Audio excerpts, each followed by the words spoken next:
জানি না মাঝে মাঝে কী হয়, ভিডিও গ্যালারিতে পড়ে থাকে, এডিট করার অভাবে পোস্ট করা হয় না।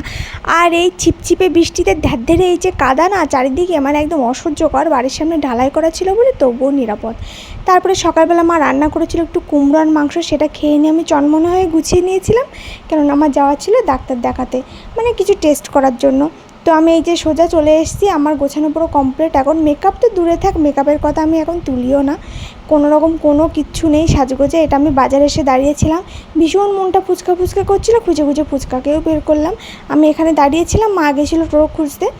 ডাক্তারের কাছে 2 মায়েরই আগমন হয়েছিল, তো 1 মা ফুচকা কিনে দিয়েছিল আর 1 মা এই যে সোনপাপড়ি আর এই ডেরি মিল্কটা কিনে দিয়েছিল। তো বাড়িতে এসে সময় নষ্ট না করে তো আমি ফুচকা নিয়ে বসে পড়েছি। আসলে আমরা বাঙালি মেয়েরা একটু ফুচকার প্রতি আলাদা ইমোশন রাখি, তাই না? তো তার জন্য সময় নষ্ট না করে বাড়ি এসে খপ করে একটা ফুচকা মুখের মধ্যে ভরে দিলাম।